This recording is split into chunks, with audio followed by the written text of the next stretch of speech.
चलिए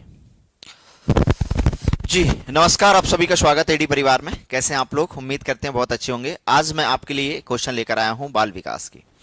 जी हाँ, इससे पहले आप लोग एनवायरनमेंट की क्लास देख रहे थे और सर बहुत अच्छे तरीके से आपको बहुत अच्छे क्वेश्चन करा रहे थे। और मैं आपकी जानकारी के लिए बता दूं कि सर जो आपको पढ़ा रहे थे लगातार 3 दिन से, उन्होंने एक टॉपिक जो है वो आपको कंप्लीट करवा दिया है। अब जो अगली सर की जो क्लास होगी उसमें वो एक नया टॉपिक लेकर आएंगे।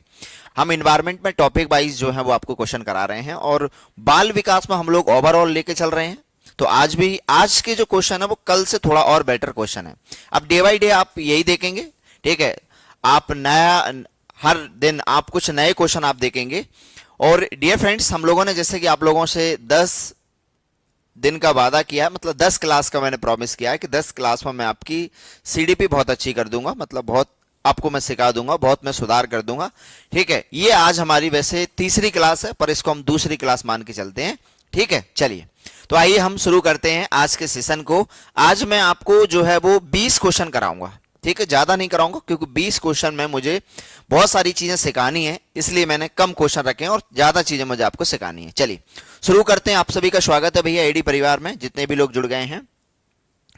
हाँ, बताइएगा क्या समस्या है भाई, ठीक है। चंदन कुमार जी, क्या कह रहे हैं आप? मैं आपकी भाषा नहीं समझ पा रहा हूं, आप क्या कहना चाहते हैं? स्मिता धाकड़ जी वेलकम है। पुनीता, शमशेद आलम जी, कैसे हैं शमशेद जी? अच्छे हैं आप?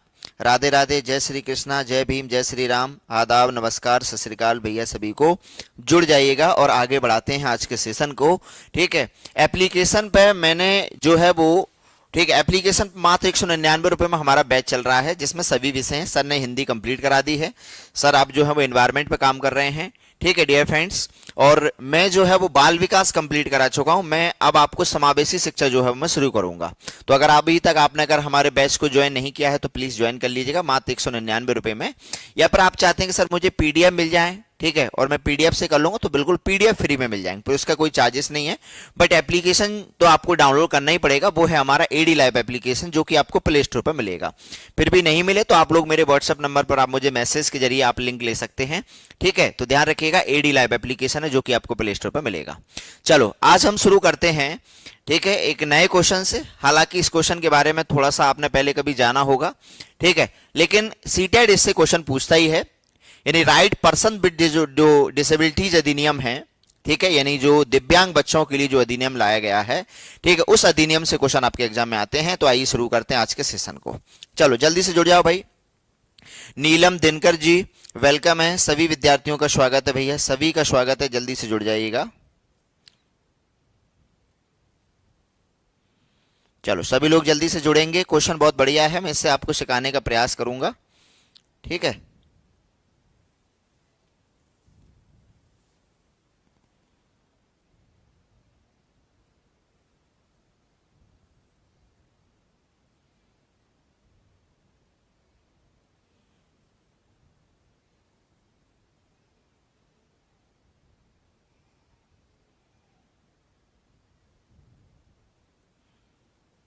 चलिए शुरू करें। हाँ जल्दी से जुड़ जाओ भाई, सभी लोग जल्दी से जुड़ जाएंगे। एवरीवन, सभी लोग जुड़ेंगे, जितने भी लोग जुड़े हैं सभी लोग जुड़ेंगे। चलो आ जाओ। मैं पानी पीना भूल गया यार, है मैं पानी, फिर भी आवाज़ अच्छी निकलती है।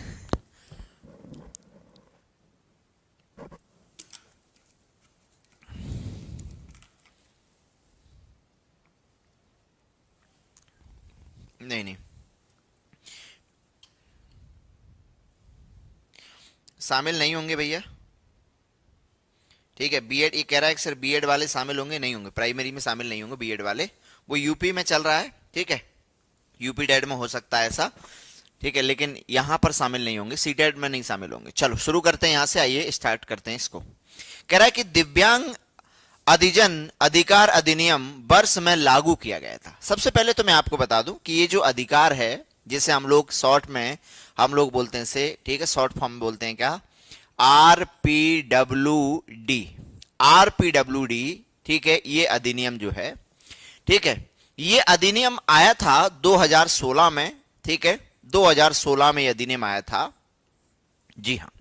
लेकिन आपकी जानकारी के लिए बता दूं कि इससे पहले एक अधिनियम और था, ठीक है, जिसका नाम था पीडब्ल्यूडी। क्या था? पीडब्ल्यूडी 1995 में। जी हाँ, पहले इसको समझेंगे आप। पर्सन विथ डिसेबिलिटीज, पीडब्ल्यू का मतलब क्या? Person with disabilities.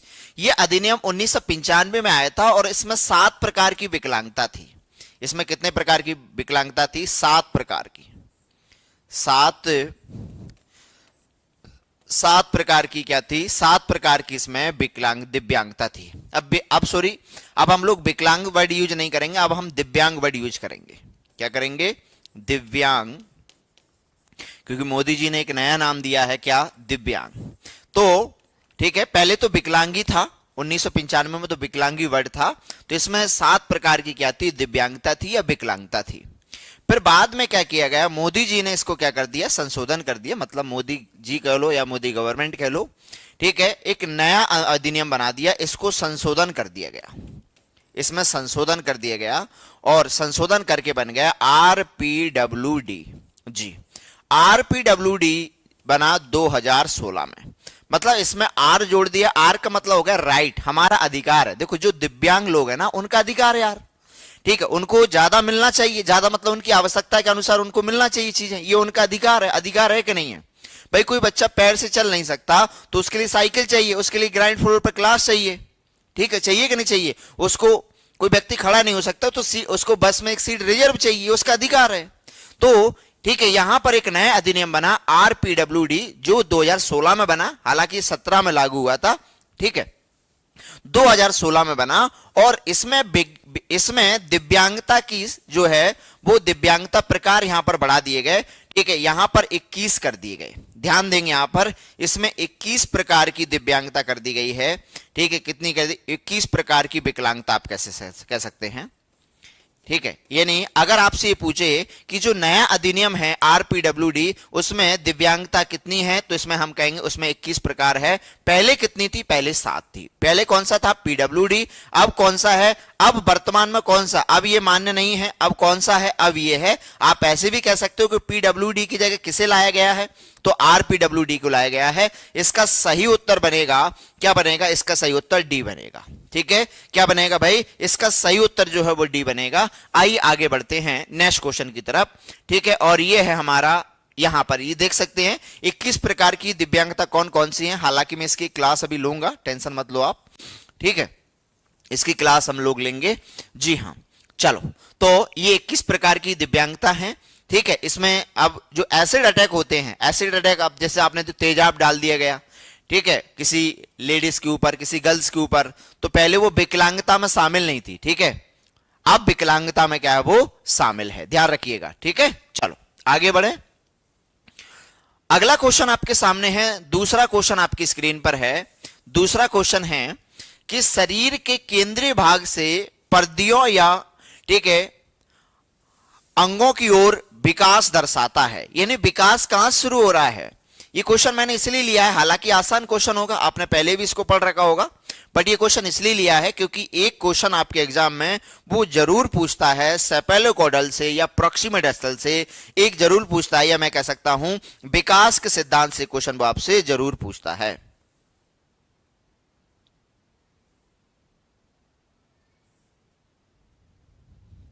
चलिए इधर ध्यान देंगे यहां पर। तो क्या कह रहा है कि बच्चे का विकास कहां शुरू होगा? बच्चे का विकास जो है वो केंद्रीय भाग से शुरू होता है। कहां से जाता है? केंद्र से शुरू होता है और किधर जाता है? परिधि की तरफ जाता है। परिधि की तरफ जाता है। किसकी तरफ जाता है? परिधि की तरफ जाता है, ठीक है। तो मैंने आपको 2 सिद्धांत मैंने आपको पढ़ाए हैं, यानी विकास की निश्चित दिशा का सिद्धांत मैंने आपको पढ़ाया है। अगर आपने नहीं पढ़ा है तो एक बार मैं यहां पर आपको समझाने का प्रयास करूंगा। मैंने यहाँ पर एक पिक्चर ले रखी है, इसको अच्छे से एक बार समझ लीजिएगा। देखो, अगर वो आपसे शीर्षगामी पूछता है, अगर वो आपसे शीर्षगामी पूछता है, शीर्षगामी, अगर वो आपसे शीर्षगामी पूछता है, शीर्षगामी, ठीक है, तो ध्यान रखिएगा शीर्षगामी जिसे हम लोग बोलते हैं, इसे बोलते हैं कि विकास सिर से कैसे चलेगा? सिर से पैर चलेगा। यानी पहले बच्चे का सिर का विकास होगा, फिर नीचे की ओर आएगा, फिर बच्चे का डेवलपमेंट ऐसे होगा। दूसरा जिसे हम लोग बोलते हैं समीप दूराभिमुखी, क्या बोलते हैं? समीप दूराभिमुखी से बोला जाता है, यानी इसे हम लोग बोलते हैं प्रॉक्सिमल डेवलपमेंट, ठीक है। इसके कई सारे नाम हैं। इसे हम ये भी कहते हैं कि विकास केंद्र से चलेगा, केंद्र से बाह्य की ओर चलेगा। बाह्य मतलब होता है ये हमारा केंद्र है, तो हमारी परिधि क्या होगी, परिधि हमारी ये होगी, ये हमारा अगर केंद्र है तो ये हमारी परिधि होंगी। तो विकास कैसे चलेगा, बाह्य कह लो या परिधि कह लो, परिधि, ठीक है। या इसी को आप ऐसे कह सकते हैं कि विकास निकट से कैसे होगा, निकट से दूर होगा। या इसी को एक और नाम आप दे सकते हैं, ठीक है, इसी को आप ये भी कह सकते हैं कि पहले विकास जो होगा वो स्थूल भाग का होगा, स्थूल से सूक्ष्म होगा। ये कई बार क्वेश्चन आ चुका है और वो हर बार आपसे पूछता है कि स्थूल से सूक्ष्म का विकास किससे रिलेटेड है, तो स्थूल से सूक्ष्म का प्रॉक्सिमा प्रॉक्सिमोडिस्टल से रिलेटेड है। किससे, प्रॉक्सिमोडिस्टल से रिलेटेड है। समझ में आ गया? जी हां। अगर आपसे ये पूछता है कि एक बच्चा जो है वो फुटबॉल को लात मारने से पहले कूदना सीखेगा, तो फुटबॉल से लात मारने से पहले कूदना सीखेगा, यानी यहां पर भी कौन सा सिद्धांत है, यहां पर भी प्रॉक्सिमल डेवलपमेंट है कि पहले बच्चे क्या करते हैं, सामान्य कार्य करते हैं, बाद में विशिष्ट कार्य करते हैं। वो भी किससे रिलेटेड है, वो भी प्रॉक्सिमल क्या है, प्रॉक्सिमल डेवलपमेंट से रिलेटेड है। ठीक है, समझ में आ गया? आगे बढ़े भाई, अगले क्वेश्चन की तरफ चलते हैं। आइएगा, नेक्स्ट क्वेश्चन की तरफ बढ़ रहे हैं। इसका सही उत्तर पहले हम देख लेते हैं। पहले उत्तर तो देख लीजिएगा क्या बनेगा, कि सर इसका सही उत्तर क्या बनेगा। इसका सही उत्तर बनेगा डियर फ्रेंड्स, जी यहां पर लिखा है, ये किससे रिलेटेड है, ये कह रहा है कि विकर्णीय विकास के सिद्धांत से रिलेटेड है, नहीं। ठीक है, केंद्रीकरण के विकास से रिलेटेड है, नो। सर ये रिलेटेड है किससे, ये प्रॉक्सिमोडिस्टल से रिलेटेड है, यानी इसका उत्तर क्या बनेगा, सी बनेगा। ठीक है, ये सोपानीय विकास से रिलेटेड है, किस विकास सोपान में होता है, नहीं। इसका सही उत्तर क्या बनेगा, सी। चलो, दो क्वेश्चन हमारे हो गए हैं अच्छे तरीके से। हम तीसरे क्वेश्चन की तरफ बढ़ रहे हैं और ये हमारा तीसरा क्वेश्चन आपके सामने। चलिए, आज आपको अच्छे से दिखाई दे रहा है ना क्वेश्चन? जी हाँ, आज तो मैंने थोड़ा सा बड़ा कर दिया गया, ठीक है, ताकि आप प्रॉपर देख सकें। कल शायद आपको प्रॉब्लम हो रही होगी थोड़ी सी, बट कोई बात नहीं है, अब इधर ध्यान देंगे सभी लोग। आप रेगुलरिटी रखिएगा भाई, रेगुलर नहीं आते तो फिर समस्या होती है आप लोगों को, हैं। चलो ध्यान दें यहाँ पर। चंदन कुमार जी थोड़ा सा यहाँ ध्यान दीजिएगा, ठीक है, और विजय सिंह जी, मोहम्मद तारिफ जी, नीलम, जितने भी लोग जुड़े हैं। चलिए आगे बढ़ते हैं, हम लोग नेक्स्ट पॉइंट पर चल रहे हैं। जब आप एक शिक्षक से जुड़ जाते हैं और अपने समूह के अन्य की ही तरह पोशाक धारण करने लगते हैं, तो आप प्रदर्शन कर रहे हैं। मतलब ये कह रहा है, जब आप एक शिक्षक समूह से जुड़ जाते हैं, जब आप एक शिक्षक समूह से जुड़ रहे हैं, ठीक है, और आप क्या करते हैं, और अपने समूह के अन्य लोगों की तरह, ठीक है, जैसे उस समूह के लोग हैं वैसे ही कपड़े आप पहनते हैं, तो ये कहलाता है, ये किस चीज को प्रदर्शित करता है। मतलब जैसे आप कोई ग्रुप से आप जुड़ गए कि सर मैं इस संस्था से जुड़ गया, अब उस संस्था के लोग जैसे कपड़े पहनते वैसे ही कपड़े तुम पहन रहे हो, ठीक है। तो ये क्या, किस चीज को प्रदर्शित कर रहा है? पहला कह रहा है कि समूह की पहचान बताता है, समूह आज्ञाता को बताता है, समूह निर्देशन अनुपालन बताता है, या हम कहेंगे कि समूह की अनुरूपता को दिखाता है। क्वेश्चन बहुत बढ़िया है। चलो मैं आपके सामने ऑप्शन रख देता हूं, एक ये हटा दो, एक ये हटा दो। अब आपको ए और बी में से आपको डी में से आपको बताना है। जी हाँ, ए और डी में से आपको बताना है क्या इसका सही आंसर बनेगा। जी मेहताब जी, क्या बनेगा भाई इसका सही उत्तर? चलो देखते हैं कितने विद्यार्थी जो हैं, ठीक है। देखिएगा, जब आप एक समूह से जुड़ते हैं और वैसे ही, ठीक है, जो समूह के लोग हैं वैसे ही पोशाक आप धारण कर रहे हैं, तो ये आप उस कम्युनिटी का पार्ट्स हो गए हैं। क्या हो गए हैं? ठीक है, समूह की पहचान का से बेटर हमारा क्या बनेगा, ये बनेगा कि सर हम क्या हो गए हैं, उस कम्युनिटी समूह की अनुरूपता का पालन कर रहे हैं, ठीक है। यानी इसका सही उत्तर क्या बनेगा, डी बनेगा। ठीक है, समूह की पहचान की बात कर रहा है, ग्रुप आइडेंटिटी, ठीक है। या हम कहेंगे कि सर ये उस कम्युनिटी की बात होगी, तो यहां पर बात होगी किसकी, कम्युनिटी की होगी, ए नहीं बनेगा, ठीक है। हालांकि ए इसी में आ जाता, बट ये बनेगा क्या हमारा बनेगा क्या, यहां पर डी बनेगा। चलो आगे बढ़ते हैं, अगले क्वेश्चन की तरफ चल रहे हैं। ये सीटेट में आया हुआ क्वेश्चन है, 2018 में क्वेश्चन पूछा गया था। ये आपको लग रहा हो ऐसा क्वेश्चन क्यों लेकर आए, क्योंकि सीटेट में इस प्रकार के क्वेश्चन भी आते हैं। किसी वस्तु के स्थायित्व की अवधारणा, यानी कि किसी वस्तु के स्थायित्व की अवधारणा पियाजे के, ठीक है, विकास के चरण में प्राप्त होती है। देखिएगा, अगर आपसे वस्तु स्थायित्व पूछ लेता है, अगर आपसे वस्तु स्थायित्व पूछता है, या फिर आपसे, ठीक है, इंद्रिय, ठीक है, इंद्रियों के द्वारा सीखना पूछता है, इंद्रियों से सीखना अगर आपसे पूछता है, या फिर आपसे अनुकरण पूछता है, ठीक है, या फिर आपसे सहज क्रिया पूछता है, सहज क्रिया आपसे पूछता है, ठीक है, रिफ्लेक्स एक्शन आपसे पूछता है, तो आप आप इन सभी का उत्तर देंगे क्या कि सर ये होता है किसमें, संवेदी गामक में होता है। किसमें होता है, संवेदी गामक में होता है, यानी किसमें होता है, सेंसरी मोटर स्टेज में होता है। किसमें होता है, सेंसरी मोटर स्टेज में होता है, यानी बच्चा 0 से 2 वर्ष में बच्चे ये कार्य जो है वो करने लगते हैं। इसका सही उत्तर क्या बनेगा, इसका सही उत्तर बनेगा फर्स्ट बनेगा, सेंसरी मोटर स्टेज बनेगा, यानी A4 आगरा बनेगा। जी हाँ, चलिए आगे बढ़ते हैं, नेक्स्ट पॉइंट पे चल रहे हैं भाई, अगले क्वेश्चन की तरफ। जी हाँ, अगला क्वेश्चन कह रहा है, दूसरे क्वेश्चन की तरफ बढ़ते हैं। चौथा क्वेश्चन हो गया, पांचवें क्वेश्चन की तरफ बढ़ते हैं। जी, पांचवा क्वेश्चन और बढ़िया है। यहां पर मैं आपको पूरा भाषा का पूरा वो समझा देता हूं, ठीक है। इससे कोई भी क्वेश्चन पूछेगा तो आप उसे सॉल्व कर लेंगे।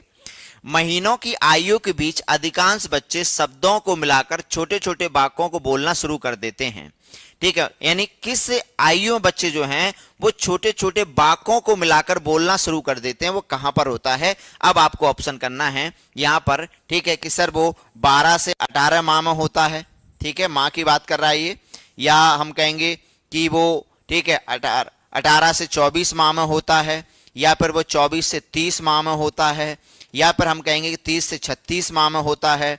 चलो आप इसका आंसर करिएगा, मैं यहां पर थोड़ा सा आपको समझाता हूं, देखिएगा।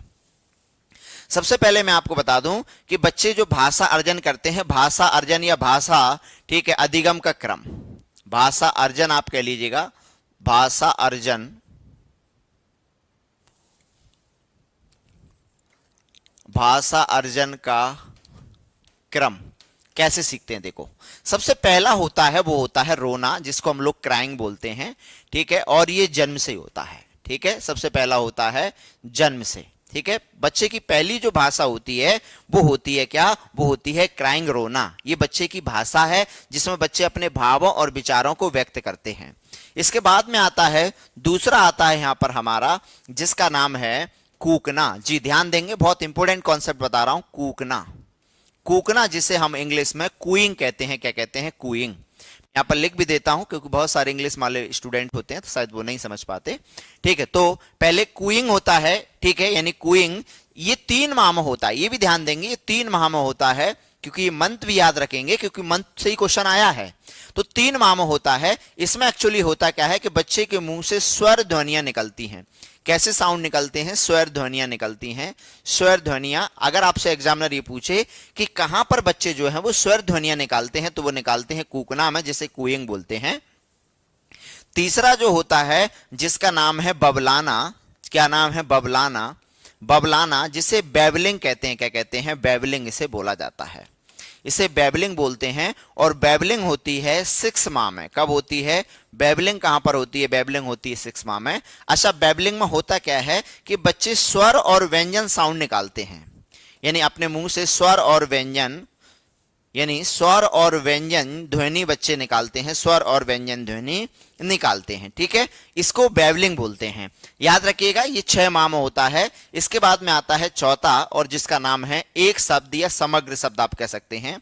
एक शब्द, एक शब्द जो बच्चा बोलता है वो बोलता है 1 वर्ष में, या 12 मंथ कह लीजिएगा, यानी 12 मंथ बोल लो, या फिर आप 1 ईयर बोल लीजिएगा, कि 12 वर्ष में बच्चा एक शब्द बोलता है। और वो एक शब्द क्या होता है, वो संज्ञा होती है। संज्ञा मतलब होता है किसी का नाम होता है, जैसे बच्चा कह रहा माँ, ठीक है, तो वो एक शब्द बोलेगा, जिसे हम लोग समग्र बोध भी कह देते हैं। इसके बाद में आता है 2 शब्द, ठीक है। इसके बाद में आता है 2 शब्द आते हैं, 2 शब्द, ठीक है। 2 शब्द जो बच्चा बोलता है वो बोलता है 18 माह में बोलता है, क्या बोलता है, 18 माह में, ठीक है। 18 माह में हम कहेंगे 1 वर्ष से लेकर 18 माह के बीच में बच्चा ये बोलने लगता है। 1 से 18 या 12 में से लिख देता हूं, 12 माह से 18 माह के बीच में बच्चा जो है वो बोलने लगता है 2 शब्द।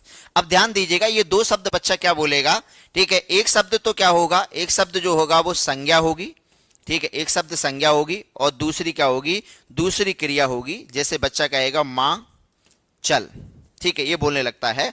और इसी के बाद में आता है, ठीक है, इसी के बाद में आता है क्या, जिसे हम लोग बोलते हैं टेलीग्राफिक स्पीच, क्या बोलते हैं, तार भाषा। इसे हम तार भाषा बोलते हैं। और तार भाषा जो होगा वो बच्चा, ठीक है, यहां पर बोलने लगता है, ठीक है, कब, 18 माह से 24 माह के बीच में, ठीक है, 18 माह से 24 माह के बच्चे बीच में टेलीग्राफिक स्पीच का यूज करता है। टेलीग्राफिक स्पीच में बच्चे जो हैं वो ठीक है एक छोटे छोटे वाक्य बोलने लगते हैं, और ये वाक्य क्या होते हैं, पूरे पूरे हम कहेंगे छोटा वाक्य जो होता है वो पूरा अर्थ स्पष्ट कर देता है। ठीक है, यहां पर तो अगर बात कह रहा है कि छोटे वाक्यों की बात कर रहा है, छोटे वाक्य जो होंगे वो टेलीग्राफिक स्पीच में काउंट किए जाएंगे। ध्यान दीजिएगा, छोटे वाक्य किस में आएंगे, छोटे जो वाक्य हैं, छोटे छोटे वाक्य जो बोलेगा, छोटे छोटे वाक्य वो किस में आएंगे, वो टेलीग्राफिक स्पीच में काउंट किए जाएंगे। ठीक है, किस में काउंट किए जाएंगे, टेलीग्राफिक स्पीच में आएंगे। तो इतनी सारी चीजें मैंने आपको बताई हैं, सारी इंपोर्टेंट है। अब यहां पर छोटे छोटे वाक्यों की बात कर रहा है, तो इसे हम लोग टेलीग्राफिक स्पीच कहेंगे, क्योंकि छोटे वाक्य में बच्चा अपने मीनिंग जो है वो अपनी बात जो है वो दूसरों तक पहुंचा देगा। इसका सही उत्तर हमारा क्या बनेगा, बी बनेगा। यानी 18 से 24 मंथ हम इसका लगाएंगे, सही उत्तर हम लोग लगाएंगे, यानी बी लगाएंगे, हम ए की तरफ नहीं जाएंगे। चलो, आप लोगों ने भी उत्तर क्या दिया है एक बार मैं देख लेता हूं भाई, आप लोग क्या आंसर कर रहे हैं, सभी लोग। जी हां, चलो कोई बात नहीं, यहां पर कुछ लोगों ने सी भी दिया है, पर आप लोगों ने सीख लिया। स्क्रीनशॉट इसका जरूर ले लेंगे आप लोग, ठीक है, इस चीज का स्क्रीनशॉट आप जरूर लेंगे। जी हां, चलो कोई डाउट यहां पर भैया, नो डाउट, आगे बढ़ें। चलो नेक्स्ट पॉइंट पे चलते हैं, अगले क्वेश्चन की तरफ आइएगा। अगला क्वेश्चन स्क्रीनशॉट लेना है तो ले लीजिएगा, बहुत अच्छा क्वेश्चन है ये, आज के पूरे अच्छे क्वेश्चन है, अच्छे सिलेक्टेड क्वेश्चन मैंने रखे हैं इसमें। जी हाँ, ये 2018 में ये क्वेश्चन पूछा गया था, तो आइए हम इस पे बात कर लेते हैं। 2018 का ये क्वेश्चन है, कह रहा बुद्धि लब्धि, ठीक है, आईक्यू की अवधारणा दी थी। देखिएगा, ये जो बुद्धि लब्धि का जो कॉन्सेप्ट है, आईक्यू जो वर्ड है, आईक्यू, ठीक है, आईक्यू जो कॉन्सेप्ट है, ये आईक्यू कॉन्सेप्ट जो है वो सर्वप्रथम किसने दिया था, सर्वप्रथम जो है वो सर्वप्रथम दिया था किसने, ठीक है, आईक्यू शब्द सर्वप्रथम दिया था किसने, ठीक है, विलियम स्टर्न ने दिया था। किसने दिया था, विलियम स्टर्न ने दिया था 1912 में। कब दिया था, 1912 में दिया था, 1912 में दिया था। ठीक है, ये जर्मन भाषा का शब्द है, याद रखिएगा, ये क्या है, ये जर्मन भाषा का वर्ड है, आईक्यू वर्ड। ठीक है, इसके बाद में एक और कॉन्सेप्ट मैं आपको बताऊंगा, ठीक है, कि ये दिया तो इन्होंने था, लेकिन इस आईक्यू वर्ड का सर्वप्रथम मापन, आईक्यू शब्द का सर्वप्रथम मापन, सर्वप्रथम जो मापन है, आईक्यू शब्द का सर्वप्रथम मापन किया, ठीक है, आईक्यू शब्द का सर्वप्रथम मापन किया किसने, टर्मन ने किया था। टर्मन ने 1916 में, ये भी याद रखेंगे, कब किया था, 1916 में, और एक कंप्लीट फॉर्मूला दिया। क्या दिया फॉर्मूला, यहां पर मैं लिख देता हूं, फॉर्मूला ये था कि आईक्यू बराबर MA अपॉन CA इंटू 100, ये फॉर्मूला दिया था, ठीक है, टर्मन साहब ने। ठीक है, ये फॉर्मूला था। अब यहां पर अवधारणा कह रहा है, कॉन्सेप्ट किसने दिया, तो कॉन्सेप्ट तो भैया टर्मन ने दिया था। अगर यहां पर ये कह देता वो अवधारणा की जगह, अगर यहां पर वो कह देता मापन किसने किया, तो फिर आपका उत्तर जो है वो क्या बनता, फिर आपका उत्तर टर्मन बन जाता। बट वो क्या कह रहा है, अवधारणा कह रहा है, तो आप उत्तर लगाएंगे किसको, सी को लगाएंगे। ठीक है, ध्यान रखिएगा, मैं जिस शब्दों की बात कर रहा हूं उस शब्दों पर गौर करिएगा। वो अगर आपसे मापन पूछ लेता तो आपका उत्तर क्या बनता, आपका उत्तर जो है वो बनता सी बनता, सॉरी डी बन जाता। ठीक है, चलो आगे बढ़ते हैं अगले क्वेश्चन की तरफ, और ये है नेक्स्ट क्वेश्चन आपके सामने। चलो ध्यान से पढ़ेंगे इस क्वेश्चन को। 7 क्वेश्चन क्या कह रहा है भाई, कह रहा है किसी भाषा की स्वीकृति, ठीक है, ध्वनि संयोजनों के इसके नियमों के अंतर्गत बनाया जाता है। यानी कोई भाषा की स्वीकृति जो होती है वो ध्वनियों के संयोजन से बनती है, सही बात है। ठीक है, अगर ध्वनि नहीं आ रही उसकी, ठीक है, सही ध्वनि, अर्थ मीनिंगफुल नहीं दे रहा है ध्वनि, तो क्या हम उस भाषा की, ठीक है, एक्सेप्ट करेंगे, नहीं करेंगे। चलिए, तो अब आपसे पूछ रहा है कि ये अंतर्गत बनाया जाता है किसके अंतर्गत। हालांकि मैं कई बार क्लास में आपको पढ़ा भी चुका हूं, लेकिन फिर एक बार फिर से आपको बता देता हूं कि देखो, एक होता है स्वनिम, और एक होता है रूपिम, और एक होता है वाक्य विन्यास, और एक होता है अर्थ विज्ञान, और एक होता है उपयोगिता। ये मैंने कई बार क्लास में पढ़ाए भी हैं, हालांकि आप लोग ध्यान से पढ़ते नहीं हैं, इसलिए आप लोग गलती कर देते हैं। स्वनिम को हम इंग्लिश में फोनोलॉजी बोलते हैं। क्या बोलते हैं, फोनोलॉजी, फोनो या फोनेम बोला जाता है। इसका संबंध होता है ध्वनियों से। ठीक है, या हम कह सकते हैं कि ध्वनि की सबसे छोटी इकाई जो होती है वो क्या होती है, फोनेम होती है। साउंड की सबसे छोटी इकाई, ठीक है, जैसे मैंने यहां पर लिखा चा, चा से छोटा कुछ हो ही नहीं सकता, ला से छोटा कुछ हो ही नहीं सकता, ठीक है, ला से छोटा आप करोगे तो उसका साउंड आएगा ही नहीं। ला को तुम तोड़ दो, ला में से तुम, ठीक है, क्या कर दो, तुम उसमें से स्वर हटा दो तो फिर उसका उच्चारण हो ही नहीं सकता, उसका साउंड आएगा ही नहीं। तो हम कहेंगे सर चा, ला, का, ये जो ध्वनियां हैं ये इनका कोई अर्थ नहीं है, चा का कोई अर्थ नहीं है, तो ये क्या कहलाएगी, फोनेम कहलाएगी। क्या कहलाएगी, ये स्वनेम कहलाएगी। जी हाँ, इसको हम लोग मॉर्फेम बोलते हैं और ये अर्थ की सबसे छोटी इकाई होती है। अगर आपसे पूछता है कि अर्थ की छोटी इकाई, जैसे मैं यहां पर का लिखता हूं और ला लिखता हूं, दोनों को मिला देता हूं तो कल का अर्थ हो गया, भाई आने वाला जो दिन है वो कल कहलाता है। अब इसका एक अर्थ आ रहा है, तो जो अर्थ की सबसे छोटी इकाई क्या कहलाती है, रूपेम, जिसे हम लोग क्या बोलते हैं, जिसे हम लोग मॉर्फेम कहते हैं। क्या कहते हैं, मॉर्फेम। जी हाँ, ठीक है, इसे मॉर्फेम कहा जाता है। और वाक्य विन्यास, इसको हम लोग क्या बोलते हैं, इसको हम लोग सिंटैक्स बोलते हैं। क्या बोलते हैं, इसको हम लोग सिंटैक्स, इसको हम लोग सिंटैक्स बोलते हैं। और ये आपको स्ट्रक्चर बताता है, वाक्य की संरचना कैसे करनी है। ठीक है, ये क्या बताएगा, ये आपको संरचना बताएगा, वाक्य की संरचना, वाक्य की संरचना कैसे करनी है। संरचना जैसे हम लोग पढ़ते हैं ना, हमारे टीचर पढ़ाते हैं सब्जेक्ट, ठीक है, सब्जेक्ट हिंदी में पढ़ाते कर्ता कर्म क्रिया, पहले कर्ता आएगा फिर कर्म आएगा फिर क्रिया आएगी, ऐसे हमारे टीचर बताते हैं। तो वो हमको क्या बता रहे हैं, वो हमको सिंटैक्स बता रहे हैं। क्या बता रहे हैं, वो हमको सिंटैक्स बता रहे हैं। लेकिन वाक्य का अर्थ जो है, वाक्य का अर्थ कौन बताता है, वाक्य का अर्थ जो है वो अर्थ विज्ञान बताता है, जिसे हम लोग सिमेंटिक्स बोलते हैं। आपने इंग्लिश में हालांकि पढ़ा होगा इन चीजों को, इसको सिमेंटिक्स कहा जाता है। ठीक है, किसको, अर्थ विज्ञान हमें वाक्य ये बताएगा। जैसे मैं कहता हूं कि भैया मैं पानी खा लेता हूं जब तक आप आंसर करो, मैंने क्या कहा, मैं पानी खा लेता हूं, आप आंसर करिएगा। तो आप कहेंगे सर पानी खाया नहीं जाता, पानी पिया जाता है। ये कौन बताता है, ये अर्थ विज्ञान बताएगा कि वाक्य का अर्थ सही है कि नहीं है, वाक्य में जो शब्द आए हैं वो सही है कि नहीं है। ठीक है, ये हमें कौन बताएगा, अर्थ विज्ञान बताएगा। और भाषा की उपयोगिता, भाषा को कहां यूज करना है, कैसे प्रयोग करना है, ये हमें कौन बताएगा, ये हमें बताएगा कौन, ये हमें, ठीक है, प्रैग्मेटिक्स बताता है, जिसे हम लोग उपयोगिता बोलते हैं, प्रैग्मेटिक्स। अब यहां पर बात कर रहा है ध्वनियों की, तो यहां पर हमारा उत्तर क्या बनेगा, यहां पर हमारा उत्तर बनेगा ए बनेगा। हालांकि आप लोगों ने सही किया है। चलो आगे बढ़े भाई, कोई डाउट तो नहीं यहां पर, नो डाउट। चलो अगले पॉइंट पे चलते हैं, नेक्स्ट क्वेश्चन की तरफ। और ये है हमारा अगला क्वेश्चन आपके सामने। क्वेश्चन जो है वो 8 आपकी स्क्रीन पर है, हमने 7 कंप्लीट कर लिए हैं, अब हम 8 की तरफ बढ़ रहे हैं। जब सोचने की प्रक्रिया किसी भाषा द्वारा प्रभावित होती है, ठीक है, तो ऐसी स्थिति को कहते हैं, ठीक है, ये हालांकि क्वेश्चन हिंदी पेडागोजी में ज्यादा पूछा जाने वाला क्वेश्चन है, लेकिन ये 2018 में जो है वो क्वेश्चन जो है वो पूछ लिया गया था, किसमें, सीडीपी में, बाल विकास में पूछ लिया गया था। चलिए आप आंसर करेंगे भाई इसका सभी लोग। जी हाँ, जितने भी लोग जुड़े हैं, आज संख्या बहुत कम है भाई, कहाँ चले गए सब लोग हैं, नीलांद्री जी, रिंकू, ऋषु कुमार जी, पुनीता, शुभम पांडे जी। चलिए सब लोग भाई रेगुलरिटी रखेंगे। और जैसा कि आज हिंदी की जो क्लास होनी थी वो 2 बजे मैंने इसलिए नहीं ली, क्योंकि कल मुझे क्लास इवनिंग में वो क्लास में रखूंगा भाई 8 बजे से। ठीक है, चलिए आइए यहाँ पर ध्यान देते हैं, हम लोग इस पॉइंट को समझते हैं। देखिएगा यहां पर मैं एक सिद्धांत आपको मैं बता देता हूं, वो सिद्धांत किसका है, ठीक है, आपने, ठीक है, शापिर वर्ब की परिकल्पना अगर आपने नहीं पढ़ी है तो फिर आप 1 नंबर आप लोग छोड़ के जा रहे हैं एग्जाम में। ठीक है, लेकिन मैं ऐसा नहीं होने दूंगा कि 1 नंबर आपका कटने नहीं दूंगा, मैं आपको पढ़ा ही दूंगा, अभी तुरंत ही पढ़ा देता हूं।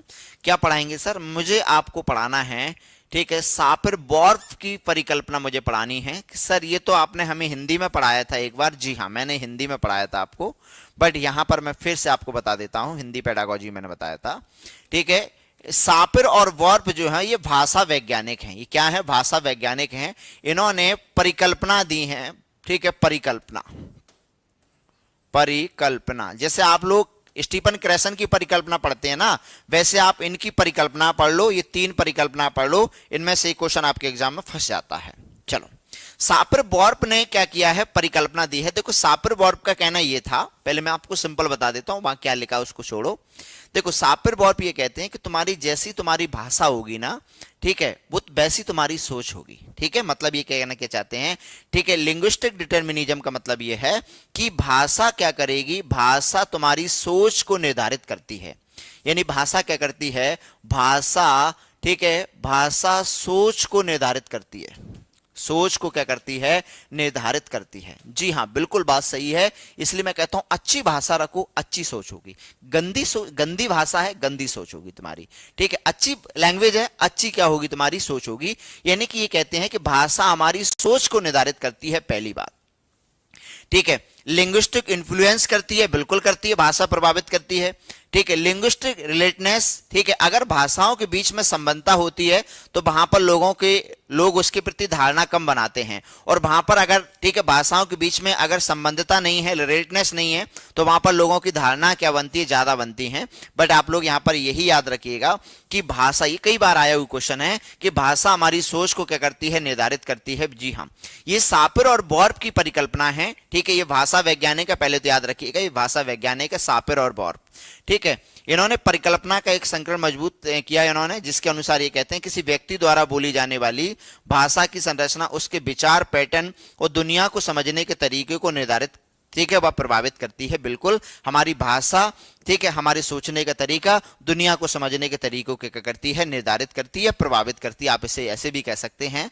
तो इसका सही उत्तर हमारा क्या बनेगा, इसका यहां पर हमारा सही उत्तर बनेगा बी। ठीक है, कि भाषा क्या है, भाषा निर्धारक होती है। ठीक है, जब सोचने की प्रक्रिया किसी भाषा द्वारा प्रभावित होती है तो इसी स्थिति को क्या कहते हैं, इसे हम लोग बोलते हैं लिंग्विस्टिक डिटर्मिनिज्म। ठीक है, बोला जाता है। जी हां, इसका सही उत्तर क्या बनेगा, इसका सही उत्तर बनेगा हमारा क्या, चलो बी बनेगा, जो कि आप लोगों ने बिल्कुल सही किया है। चलो, कुछ लोग पहले से सी कर गए तो कोई बात नहीं है, आगे बढ़ते हैं हम लोग, नेक्स्ट पॉइंट पे चल रहे हैं, आइएगा। चलो ध्यान देते हैं, अगले क्वेश्चन की तरफ बढ़ रहे हैं, और ये है अगला क्वेश्चन आपके सामने।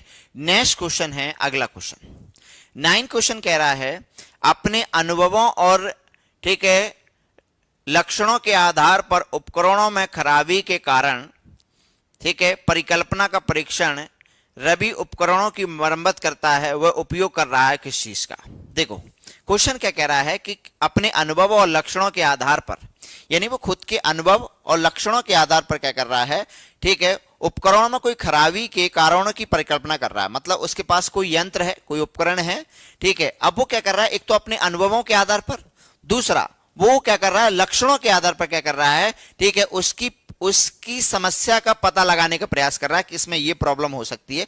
परिकल्पना का मतलब होता है कि आप उसके बारे में सोच रहे हैं कि सर इसमें ये खराबी हो सकती है। जैसे आपके पास लैपटॉप है, आपके पास लैपटॉप या कंप्यूटर है, अब आप अनुभव के आधार पर कह रहे हैं कि यार इसमें इसका जो है वो मदरबोर्ड खराब हो सकता है, इसका फैन खराब हो सकता है। आप परिकल्पना कर रहे हैं कैसे, अनुभवों के आधार पर। जी हाँ, तो ये क्या कहलाएगा डियर फ्रेंड्स, ये, ठीक है, हमारी कौन सी, ठीक, उसमें आएगा, ये अंतर्दृष्टि विधि का पार्ट्स होगा, या मानसिक दृढ़ता का पार्ट होगा, या, ठीक है, अनुमानी विधि का पार्ट्स होगा। ठीक है, किसका पार्ट्स होगा बताइए जल्दी से। चलो चलो जल्दी से आंसर करेंगे यहां पर। तो क्या बनेगा डियर फ्रेंड्स, ये बनेगा हमारा, हालांकि यहां पर लिखा है, ये क्या कर रहा है डियर फ्रेंड्स, ये जो है, ठीक है, पहला ऑप्शन आपके सामने ये है, दूसरा ये है, तीसरा ये है, चौथा ये है। चलो देखो, कलन विधि का अगर आपने नाम सुना होगा, कलन विधि में तो क्या होता है कि क्रम बाई क्रम, सिस्टमेटिक तरीके से, ठीक है, कलन विधि में हम लोग क्या करते हैं, एक क्रम को क्या करते हैं, फॉलो करते हैं, क्या करते हैं, एक सीक्वेंस को क्या करते हैं, हम इसमें फॉलो करते हैं। ठीक है, कलन विधि में मतलब स्टेप बाय स्टेप करना किसी काम को, वो कलन विधि का पार्ट होता है। बट यहां पर सर कलन विधि की बात हो रही है कि यहां पर स्टेप बाय स्टेप हो रहा है, नहीं हो रहा सर यहां पर स्टेप बाय स्टेप तो नहीं हो रहा, यानी ये तो हमारा नहीं बनेगा। अब एक चीज यहां पर उसने हमको हिंट दे दी है, क्या दे दी है कि भैया वो क्या कर रहा है, यहां पर क्या कर रहा है, यहां पर वो परिकल्पना कर रहा है। ठीक है, मतलब वो किसी समस्या का समाधान खोज रहा है, क्या कर रहा है, समस्या का समाधान खोज रहा है।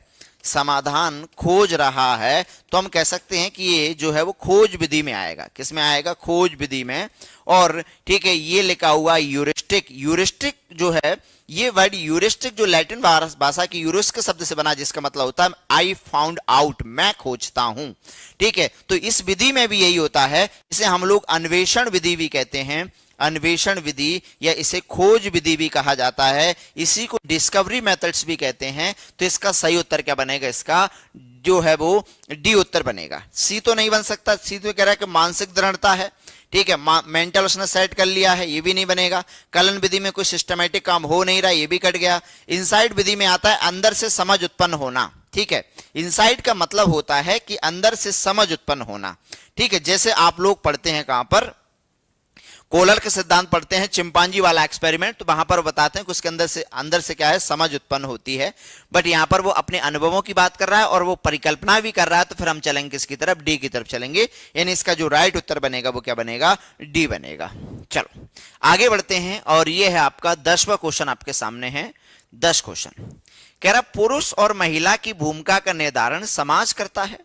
चलो समझते हैं। अब इस क्वेश्चन का उत्तर नहीं करेंगे, सॉरी गलत नहीं करेंगे, उत्तर तो करेंगे। देखो सबसे पहले मैं आपको बता दूं कि भूमिका का निर्धारण, भूमिका का निर्धारण मतलब क्या होता है कि एक महिला को क्या करना है, पुरुष को क्या काम करना है, पुरुष को क्या काम करना है, पुरुष क्या काम करेगा, क्या काम करेगा। ठीक है, महिला क्या काम करेगी, महिला क्या काम करेगी। ठीक है, ये कौन डिसाइड करता है? क्या ये बायोलॉजिकल डिसाइड होती हैं? तो पहले मुझे बताओ, क्या ये डियर फ्रेंड्स बायोलॉजिकल डिसाइड हैं? बोलो जल्दी से, क्या ये बायोलॉजिकल डिसाइड हैं? तो आप कहोगे नो सर, बायोलॉजिकल डिसाइड नहीं है। ठीक है, ये समाज डिसाइड करता है कि अगर आप घर में लड़की हैं तो आपको ये काम करना है, अगर आप घर में बहू हैं तो आपको ये काम करना है। ठीक है, आप समाज में, ठीक है, आपको ये काम करना है। ठीक है, तो ये एक समाज डिसाइड कर रहा है कि नहीं कर रहा? बायोलॉजिकल डिसाइड तो होकर नहीं आते हैं। तो आप कहोगे नो सर, यानी सर जो जेंडर रोल्स होते हैं वो जेंडर रोल्स कौन डिसाइड करेगा? जेंडर रोल डिसाइड कौन करेगा? ये कौन डिसाइड करेगा? ठीक है, यानी कौन डिसाइड करेगा? ये एक समाज डिसाइड करेगा। कौन करेगा? एक समाज डिसाइड करेगा। तो पुरुष और महिला की भूमिका का निर्धारण समाज करता है। ये बात तो सर आपने वही कह दी जो क्वेश्चन में कह रहा है। तो आपको भी कुछ नहीं करना, आपको वही करना है। क्या करना है कि सर जेंडर रोल कौन, ठीक है, जेंडर रोल कौन डिसाइड करेगा? यानी जेंडर का निर्धारण समाज करता है। ठीक है, यानी सोशल कंस्ट्रक्ट है। वहीं अगर सेक्स की बात करता है तो ये बायोलॉजिकल होता है। ठीक है, क्या है? बायोलॉजिकल डिसाइड होते हैं। ठीक है, यानी ये जैविक डिसाइड होता है। ठीक है, क्या होता है? सेक्स की बात करें तो ये जैविक होता है। तो यहां पर हमारा उत्तर क्या बनेगा? यहां पर हमारा जो उत्तर है वो डी बनेगा। ठीक है, क्या बनेगा? डी बनेगा। चलिए, और कोई उत्तर बन रहा है कि सर हेरिडिटी डिसाइड करता है? नहीं। ठीक है, अंतर्ज्ञानी अवतरण है, अंतर्ज्ञानी डिसाइड करेंगे? नहीं सर, ये सोशल कंस्ट्रक्ट होता है। ये मैंने कई बार आपको समझाया भी है। ठीक है जी, हाँ जी, ये मैंने कई बार आपको बताया कि अगर कहीं सेक्स पूछे तो आप आंसर करेंगे बायोलॉजिकल, और कहीं अगर जेंडर की बात करें तो फिर आप बात करेंगे सोशल। ठीक है, बस इतना याद रखिएगा। ठीक है, इसी से आपका क्वेश्चन जो है वो सॉल्व हो जाएगा। चलो आगे बढ़ते हैं, अगले क्वेश्चन की तरफ चल रहे हैं। इसका उत्तर क्या बनेगा? इसका उत्तर जो है वो डी बनेगा। जी हाँ, 11वें क्वेश्चन पर पढ़ रहे हैं भाई। 11वां क्वेश्चन क्या कह रहा है? 11वें क्वेश्चन की तरफ चल रहे हैं। कह रहा है कि समावेशी शिक्षा डेडेस के सिद्धांत पर आधारित है। देखिए, समावेशी शिक्षा किसकी बात करती है? समावेशी शिक्षा कहती है कि हम क्लास में एक ऐसा एनवायरनमेंट क्रिएट करेंगे, हम एक ऐसी शिक्षा व्यवस्था की बात करेंगे जिसमें सभी बच्चे ठीक एक साथ पढ़ सकें बिना किसी भेदभाव के। यानी समावेशी शिक्षा क्या कहती है? समावेशी शिक्षा कहती है, समावेशी शिक्षा ये कहती है, क्या कहती है कि भैया समावेशी शिक्षा ये कहती है कि हम सभी बच्चों को समान और समता, ये दो चीजें। ठीक है, समान और समता। समता क्या कहती है कि उनकी आवश्यकता क्या है, आवश्यकता के अनुसार बिहेव करना, आवश्यकता के अनुसार अवसर देना। अवसर देना। बच्चे सभी होंगे, प्रतिभाशाली भी होगा, मंद भी होगा, यानी इसमें नॉर्मल बच्चा भी होगा, सामान्य भी होगा, सामान्य भी होगा और विशिष्ट भी होगा, दोनों ही बच्चे होंगे। होंगे कि नहीं होंगे? बिल्कुल होंगे। तो हम कहेंगे सर ये बात करता है इक्विटी और इक्वलिटी की बात करता है, इक्वल की बात करता है। ये हमारी समावेशी शिक्षा कहती है। समावेशी शिक्षा किसी के साथ भेदभाव की बात नहीं करती है। सर आपकी तरह ठंड कैसी है? चंदन कुमार जी पूछ रहे हैं हमारी तरफ ठंड कैसी है? अभी ज्यादा नहीं है, अभी नॉर्मली है, ठीक है, सुबह शाम लगती है। अब पता नहीं आपके यहाँ बिहार में क्या हाल है। बिहार से जुड़े हैं ना आप लोग, क्या अलग अलग वहां से जुड़े हैं? चलो जी हाँ, चलिए इसका आंसर करेंगे आप लोग। ये 12 क्वेश्चन आपके सामने है। व्यक्तिगत भिन्नता वाले बच्चों को पढ़ाने के लिए ऐसे विद्यालय होने चाहिए जहां, देखिएगा, व्यक्तिगत भिन्नता वाले बच्चों के लिए विद्यालय समावेशी वाले होने चाहिए, समावेशी वाले विद्यालय होने चाहिए जहां पर सभी बच्चे पढ़ें, भेदभाव किसी के साथ ना हो। विशेष विद्यालय तो होने ही नहीं चाहिए। जो विशेष विद्यालय है ना, विशेष विद्यालय तो होने ही नहीं चाहिए, विशेष विद्यालय नहीं होने चाहिए, क्योंकि ये बांटने की बात करते हैं। ये किसकी बात करते हैं? जी हाँ, चलो हाँ, विशेष विद्यालय क्यों नहीं होने चाहिए? क्योंकि सर विशेष विद्यालय बांटने की बात करते हैं। जैसे कोई हम कहते हैं कि अंधे बालकों के लिए अलग स्कूल बना दो, प्रतिभाशाली के लिए अलग स्कूल बना दो, तो ये तो बांट रहे हो ना, आप क्या कर रहे हो? बच्चों को बांट रहे हो, ठीक है, तो ये तो बनेगा नहीं। तो पहला कह रहा व्यक्तिगत भिन्नताओं के आधार पर वर्गीकृत की गई कक्षाओं के विभिन्न वर्गों को पढ़ाना नहीं। व्यक्तिगत भिन्नता वाले बच्चों को, ठीक है, विद्यालय होने चाहिए। बांटने वाले विद्यालय तो कहीं पर भी ना हो, ठीक है। विविध अधिगम आवश्यकताओं के अनुसार विभिन्न शिक्षण अधिगम प्रविधियों का, ठीक है, प्रयोग करना हो, ये सही है, ठीक है, कि वहां पर हम अलग अलग, ठीक है, जो विविध अधिगम आवश्यकता के अनुसार हम क्या करेंगे, वहां पर अलग अलग शिक्षण विधियों का पालन करेंगे, सही है। विशेष व्यक्तिगत विशेषताओं वाले बच्चों को पढ़ाने के लिए प्रशिक्षण हो, विशेष व्यक्तिगत विविधता वाले बच्चों को पढ़ाने के लिए प्रशिक्षित हो, ठीक, बच्चों को समरूप अधिगमकर्ता बनाने के लिए क्या हो, ठीक है, समरूप तो हम बना नहीं सकते हैं, ठीक है, क्योंकि सब बच्चे एक जैसे नहीं है, तो क्या बनेगा, विविध अधिगम आवश्यकताओं के अनुसार विभिन्न शिक्षण अधिगम का प्रयोग करना, ये सबसे बेटर है कि जो बच्चा जैसा हमें उसके अनुसार हमें काम करना है। मतलब मैंने अभी आपको बताया था कि हमें इक्विटी पे काम करना है, हमें समता पर हमें काम करना है। किस पर काम करना है? समता पे काम करना है, यानी इसका उत्तर हमारा क्या बनेगा? चलो अच्छा, अभी आप नेपाल में हैं, चलो अच्छी बात है भाई, नेपाल से भी आप जुड़े। नेपाल में तो ठंड बहुत ज्यादा होती होगी ना, नेपाल तो पूरा हिमालय वाला एरिया है, तो है नेपाल हो गया, बिहार हो गया, यूपी में भी बहुत पड़ती है उधर ठंड, ठीक है, लेकिन इधर हमारे साइड इधर ज्यादा नहीं होती है ठंड, बट ठीक ठाक होती है। दिल्ली में जब ज्यादा होती है तो हमारे यहाँ भी ज्यादा पड़ती है। चलो इधर ध्यान देंगे। हाँ, गुड इवनिंग भैया सभी को, गुड इवनिंग चंदा जी। चलो इधर ध्यान देंगे। क्वेश्चन क्या कह रहा है? क्वेश्चन में कहा गया है कि निशुल्क एवं अनिवार्य बाल शिक्षा अधिकार अधिनियम 2009 दिव्यांग बच्चों की निशुल्क शिक्षा के अधिकारों को सुनिश्चित करता है। अच्छी बात है। देखो सबसे पहले मैं आपको बता दूं कि जो राइट टू एजुकेशन एक्ट है, ठीक है, right to education RT 2009, RT 2009 ये कहता है, आरटी 2009 कहता है कि अगर कोई बच्चा सामान्य बच्चा है, सामान्य बालक है, तो वो ये कहता है कि 6 से 14 साल के बच्चे के लिए, सॉरी मैंने 4 लिख दिया, कहता है कि 6 से 14 साल के बच्चों, 6 से 14 वर्ष के बच्चों के लिए क्या होगी? शिक्षा निशुल्क होगी, ठीक है। लेकिन वहीं पर ये कहता है कि अगर वो क्या है, अगर वो बच्चा दिव्यांग कैटेगरी में आता है, किस में आता है? वो बच्चा अगर दिव्यांग है तो दिव्यांग में कहता है 6 से 18 वर्ष, ठीक है। ये हमारे राइट टू एजुकेशन एक्ट में लिखा गया है कि अगर वो दिव्यांग कैटेगरी का है तो फिर उसके लिए क्या रहेगा? 6 से 18 वर्ष रहेगा, ठीक है। ये हमारा राइट टू एजुकेशन एक्ट कहता है, ठीक है, 2009 ये कहता है। जी हाँ, अच्छा, ये जो राइट टू एजुकेशन एक्ट है ये 2009 में आया था, जो कहता है कि 6 से 14 साल के बच्चों को अगर वो दिव्यांग है तो 6 से 18 वर्ष के लिए शिक्षा क्या होगी? निःशुल्क व अनिवार्य होगी, ठीक है। ये बात करता है हमारा ये अधिनियम, ठीक है। अब तो इसकी बात जो है वो, ठीक है, जो 2016 में आरपीडब्ल्यूडी अधिनियम आया था उसमें भी की गई है, ठीक है। हाँ, विकलांग बच्चों के लिए जो हम कहेंगे कि आरक्षण जो है वो कितना है? 4% है, ये भी याद रखिएगा। चलो तो क्या उत्तर बनेगा? सर इसका बनेगा 6 से 18 बनेगा, राइट, कि क्या बनेगा, 6 से 18 बनेगा, यानी ए उत्तर बनेगा, क्योंकि दिव्यांग वर्ड लगा है ना, क्या लगा हुआ है सर, दिव्यांग शब्द लगा है, तो उत्तर क्या बनेगा, ए बनेगा। अच्छा, ये लोग सी कर रहे हैं भाई, सी कैसे बनेगा यार, ऋषु कुमार थोड़ा सा पढ़ेंगे आप, कोई बात नहीं, गलती आपने पढ़ने में कर दी है। चलो, अब आपको पता चल गया कि अगर सर नॉर्मल बालक पूछता तो हम 6 से 18 लगा, 6 से 14 लगाते, बट यहां पर बात कर रहा है किसकी, ठीक है, हैंडीकैप्ड यानी डिसेबल्ड चाइल्ड की बात कर रहा है, तो यहां पर उत्तर हमारा क्या बनेगा, ए बनेगा। चलिए चलिए, हम अभी एमपी से जुड़े हुए हैं, ठीक है, चलो इधर ध्यान देंगे। और ये है हमारा अगला पॉइंट आपके सामने, अगला क्वेश्चन आपके सामने है, 14 क्वेश्चन आपकी स्क्रीन पर है। 14 क्वेश्चन कह रहा है कि विविध अधिगमकर्ताओं के लिए, ठीक है, सुगम समरूप में शिक्षण अधिगम सामग्री प्रदान करने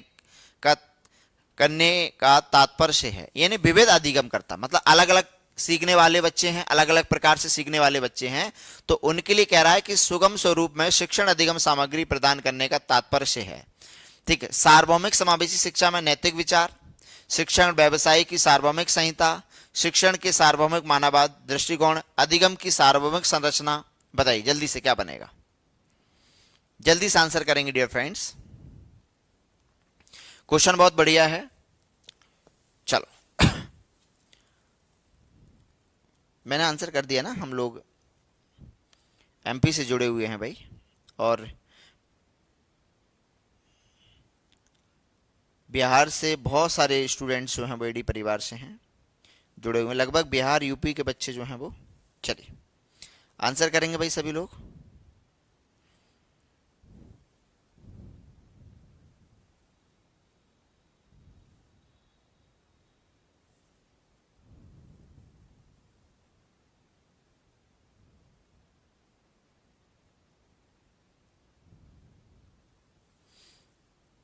चलिए यहां पर आंसर जो है वो आ रहे हैं।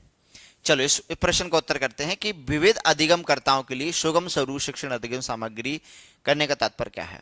सार्वभौमिक समावेशी शिक्षा के लिए नैतिक विचार, ठीक है, या इसका उत्तर जो है वो हमारा, ठीक है, ए बनेगा, बी बनेगा, सी बनेगा। डी को पढ़िए, कह रहा है कि यूनिवर्सल डिजाइन फॉर लर्निंग, ठीक है, यानी हम क्या करेंगे, एक सार्वभौमिक डिजाइन हम तैयार करेंगे बच्चों को सीखने के लिए, ठीक है।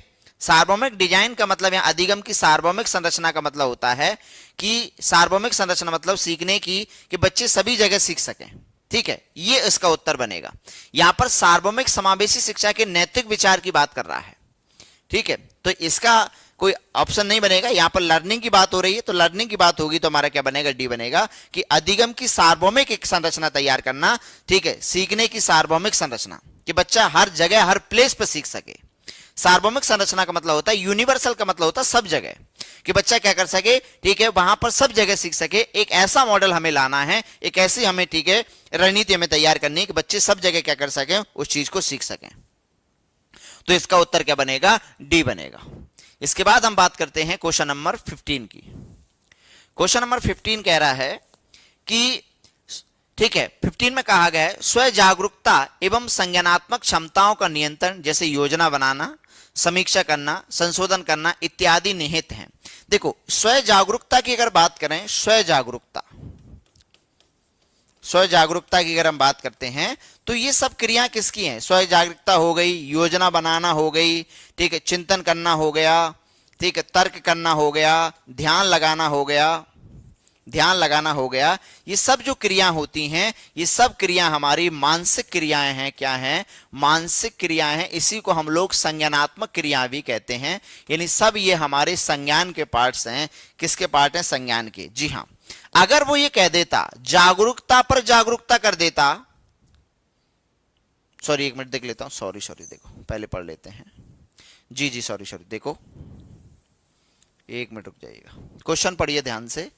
जागरूकता संज्ञानात्मक क्षमताओं का नियंत्रण, जैसे योजना बनाना, समीक्षा करना।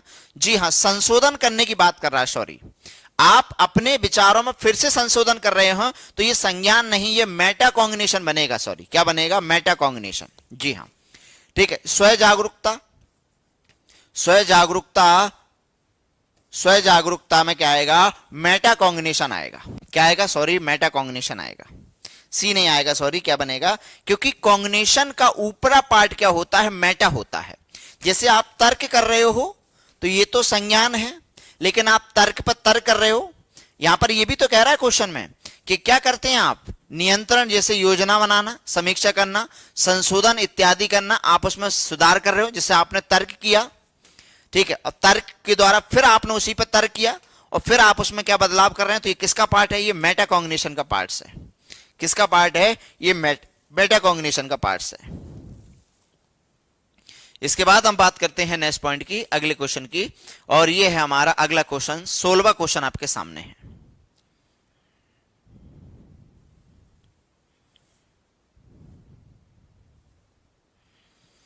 जब बच्चे प्राप्त की गई सूचनाओं की व्याख्या करने के लिए अपने अनुभवों के आधार पर सोचते हैं, यानी बच्चे अपने एक्सपीरियंस पर सोच रहे हैं, तो उसे क्या कहा जाएगा।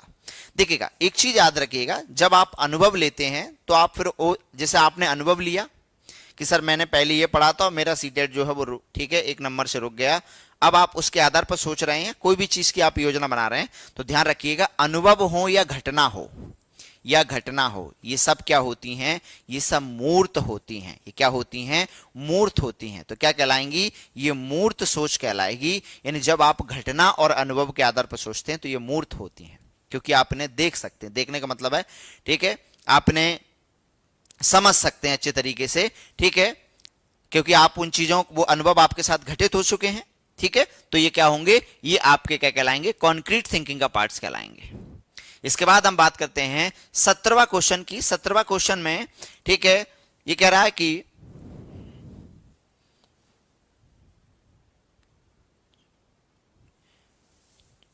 जजोंग का कहना क्या था, जजोंग की बात करें तो इनका मानना था कि संज्ञान और भावना या भावना, देखिएगा, वैसे मैंने आपको ये पढ़ाया था, इससे पहले मैंने आपको ये बताया था कि ये संज्ञान और भावना जो होती हैं, संज्ञान और भावनाएं क्या होती हैं, भावनाएं जुड़ी हुई हैं। क्या है, जुड़ी हुई हैं, ठीक है, ये मैंने आपको बताया था और आपको उत्तर यही करना है। लेकिन अगर कभी कभार इनका नाम आ जाए तो फिर आप ये कहेंगे कि क्या है, ये स्वतंत्र हैं। क्या है, ये स्वतंत्र हैं। तो अगर कभी इनका नाम आ जाए, वैसे नहीं आएगा, हालांकि अब सीटेट ने एक बार ही इस क्वेश्चन को पूछा था, फिर दोबारा इस क्वेश्चन को नहीं पूछा, अगर इनका नाम आए तो आप ये कहेंगे कि संज्ञान और भावना दोनों अलग अलग होती हैं, ये इनका मानना था। ऐसा किसका मानना था, इनका मानना था, तो इसका उत्तर बी बनेगा। अगर ये ऑप्शन में नहीं है और फिर आपसे पूछता है कि संज्ञान और भावना क्या है, तो फिर आप ये कहेंगे कि दोनों क्या है, एक दूसरे से जुड़ी हुई है, ठीक है, फिर आप उत्तर ये करेंगे। मेरी बात समझ गए, मैं दोनों चीजें बता रहा हूं। अगर इनका नाम आता है, हालांकि अब नहीं आएगा क्योंकि उसके बाद सीटेट ने पूछना ही बंद कर दिया और लगभग अब वो यही क्वेश्चन पूछता है कि संज्ञान और भावना क्या है, तो संज्ञान और भावना एक दूसरे से क्या है, ठीक है, अंत संबंधित है। क्या है, ठीक है, ये उत्तर बनेगा, अंत संबंधित है, ठीक है, क्या है, एक दूसरे से जुड़ी हुई है, ठीक है। बट इसका उत्तर क्या बनेगा, बी, इसका उत्तर बी बनेगा जी, याद रखिएगा, इसका उत्तर क्या बनेगा, बी बनेगा, ठीक है। चलो, क्लियर हो गया, डाउट तो नहीं है कि सर बिल्कुल कर लेंगे। अगर इनका नाम आएगा तो हम आंसर क्या करेंगे, ठीक है, तब हम बताएंगे कि स्वतंत्र, नहीं आएगा तो हम लोग यही मानेंगे क्या है, आपस में जुड़ी हुई हैं, कि सर हमारे इमोशन जो है वो हमारी बुद्धि को, हमारे संज्ञान को क्या करते हैं, प्रभावित करते हैं। चले, क्वेश्चन में यहां पर कहा गया है कि पहले से सीखे हुए कार्यों में सुधार लाने के लिए, ठीक है, शिक्षक बच्चों के प्रदर्शन देखकर सीख रहा है, यानी वो बच्चों के प्रदर्शन देखकर सीख रहा है। कौन, टीचर बच्चों के प्रदर्शन को देखकर सीख रहा है, ठीक है, वह शिक्षण की विधि का प्रयोग कर रहा है। वो शिक्षण की कौन सी विधि है, ठीक है, तो यहां पर हम कहेंगे कि वैसे तो इस क्वेश्चन को उन्हें करेक्शन करना चाहिए था, ठीक है, बट हम इस विधि की अगर बात करें तो यहां पर हम बात करेंगे, ठीक है, इसे हम लोग बोलते हैं प्रतिरूपण विधि। प्रतिरूपण विधि मतलब होता है मॉडलिंग मेथड। क्या होती है, ठीक है, मॉडलिंग मेथड होती है, यानी उसको देखकर सीखना, जैसा वो कर रहा है वैसा वो कर रहा है, इसे मॉडलिंग होती है। हालांकि, ठीक है, इसे अनुकरण विधि भी कहते हैं, इसे अवलोकन विधि भी कहते हैं, इसे ये भी कहा जाता है। ये तीनों ही ऑप्शन जो है इसके सही है। ये सीटेट में आए हुए क्वेश्चन है, बट सीटेट ने इसका आंसर ये माना है। हालांकि ये जब आप कहां पढ़ते हैं, ये पढ़ते हैं आप अल्बर्ट बंडूरा में पढ़ते हैं। किसमें पढ़ते हैं, अल्बर्ट बंडूरा जब पढ़ोगे, बंदूरा, ठीक है, वेंडूरा, ठीक है, अल्बर्ट बंदूरा पढ़ोगे तो अल्बर्ट बंदूरा का जो आप, जब आप सामाजिक अधिगम का सिद्धांत पढ़ते हैं, सामाजिक अधिगम, तो वहां पर आप ये चीजें पढ़ते हैं, सामाजिक अधिगम का सिद्धांत आप पढ़ते हैं तो पढ़ते हैं, ठीक है। बट इसका उत्तर आप क्या मानेंगे? डी, क्योंकि आपके आयोग ने ही माना है। वैसे ठीक है, सामाजिक अधिगम जो सिद्धांत है, इसे अनुकरण का सिद्धांत भी कहते हैं, इसे अवलोकन का सिद्धांत भी कहते हैं, इसे मॉडलिंग सिद्धांत भी कहा जाता है। यानी बंडूरा के सिद्धांत को कई सारे नामों से जाना जाता है। बंडूरा के सिद्धांत को क्या है? देखो, संडे को टेस्ट जो है वो दोपहर 12 बजे होता है, संडे को टेस्ट, ठीक है। पर हम संडे को, इस समय संडे को जो है वो चौथा टेस्ट होने वाला है और सोच रहे हैं कि चौथे टेस्ट की जगह कुछ सर हमारी टीम जो है वो पूरी अवेलेबल नहीं है संडे को, उनको कहीं बाहर जाना पड़ रहा है। तो कल तो मैं आपके लिए रात 8 बजे में क्लास लेकर आ रहा हूं, हिंदी की क्लास, जो आज मुझे 2 बजे लेनी थी वो मैंने इसलिए नहीं ली, 2 बजे आप लोग नहीं जुड़ पाते हैं। तो कल मैं 8 बजे क्लास लेकर आऊंगा, ठीक है। कल 8 से 10 चलेगा, ठीक है। लगभग 2 घंटे का सेशन होगा। इसमें लगभग जो है वो 60 क्वेश्चन मैं कवर करूंगा हिंदी के, बहुत ही सिलेक्टेड क्वेश्चन होंगे जिसमें हम लोग बहुत सारे टॉपिक जो है वो कवर करेंगे। इससे जो आपका हिंदी पेडागोजी, आपकी संस्कृत पेडागोजी, आपकी इंग्लिश पेडागोजी या आपकी दूसरी लैंग्वेज की पेडागोजी जो है वो वीक है वो कवर हो जाएगी, ठीक है। मैं उसमें कुछ ऐसी मेथड्स आपको पढ़ाऊंगा, ठीक है, चाहे वो व्याकरण अनुवाद विधि हो, चाहे प्रत्यक्ष विधि हो, चाहे नॉम चॉम्स्की हो, इनके ऊपर हम लोग बात करेंगे, ठीक है, कल की क्लास में। जी हाँ, तो कल रात 8 बजे का सेशन है, कल जुड़ना ना भूलें, क्योंकि ठीक है कल जो है वो एनवायरमेंट वाले सर जो है वो अवेलेबल नहीं है, इसकी वजह से मैंने 1-2 घंटे का एक ऐसा सेशन रखा है। ये सेशन अगर आप ज्वाइन करते हैं तो मैं कहूंगा कि आपको लगभग 10 नंबर जो है वो आपके पक्के हो जाएंगे कल की क्लास में। कल 8 बजे का सेशन है ये, ठीक है। चलो, तो जी हाँ, यहां पर आप लोग आंसर कर रहे हैं, सोनी कुमारी जी। और जो लोग बाद में आए, पहले मेरा भाई आपसे एक सवाल है, आप कहां चले गए थे? ठीक है, ऐसे आप लोग क्या सीटेड में अच्छे मार्क्स लेकर आओगे? देखिएगा, एक चीज ध्यान रखिएगा, भटकना बंद कर दो, रेगुलरिटी जिस भी चैनल पर हो वहां रेगुलरिटी दिखाना शुरू कर दो, आपके अंदर सीखना शुरू हो जाएगा। प्रॉब्लम क्या होती है कि हम आपको सिस्टमैटिक पढ़ाते हैं, ठीक है। जैसे अभी मैं एक सीरीज चला रहा हूं, ये 10 दिन की सीरीज है। 10 दिन की सीरीज में मैं आपको कवर करूंगा कि जो कॉन्सेप्ट आपके छूट गए हैं वो मैं आपको करा दूं यहाँ पर, ठीक है। जो कॉन्सेप्ट आप नहीं पढ़ पाते हैं वो मैं आपको पढ़ा दूं, ठीक है। अब जैसे कल मैं एक सीरीज लेकर आऊंगा, उसमें मेरा प्रयास रहेगा कि मैं हिंदी में आपको ज्यादा से ज्यादा चीजें मैं आपको करा दूं, ठीक है। तो हम आपको पूरी कंप्लीट तैयारी करवाते हैं, छोड़ेंगे कुछ नहीं। चाहे आपका एनवायरमेंट का सेक्शन हो, ठीक है, एनवायरमेंट में आप सर ने 3 दिन क्लास ली एनवायरमेंट की, ये जो क्वेश्चन आपको सर ने 20-20 क्वेश्चन कराए हैं, वो सर ने एक टॉपिक खत्म कर दिया, जल पढ़ा दिया पूरा, वायु पढ़ा दी, प्रकाश पढ़ा दिया, ठीक है, ध्वनि पढ़ा दी, ठीक है, गति पढ़ा दी, पूरा एक टॉपिक कंप्लीट हो गया। अब अगली क्लास होगी एक नए टॉपिक के साथ होगी। यानी हम एक सीरीज लेके चल रहे हैं कि हम आपको टॉपिक वाइज जो है वो आपको कंप्लीट करा सकें, ठीक है। उसी प्रकार से, ठीक है, मैं भी आपके लिए ये सीरीज जो है वो चला रहा हूं, ये भी आपकी जो है वो लगभग सारे टॉपिक को कवर कर रही है। अभी आपने नहीं पढ़े थे पहले बहुत सारी चीजें, इसलिए आज की क्लास में आप पढ़ रहे हैं, कल कुछ नया पढ़ोगे आप। चलो,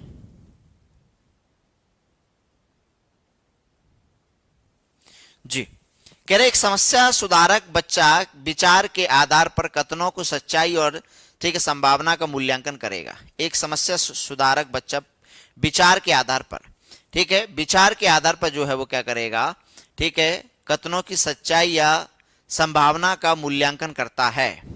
चलो जल्दी से बताइएगा। तो यहां पर हम कहेंगे कि समस्या समाधान विचार के आधार पर वो बनेगा क्या? क्रिएटिव बनेगा। आंसर क्या बनेगा? क्रिएटिव बनेगा। चलो, जी हाँ,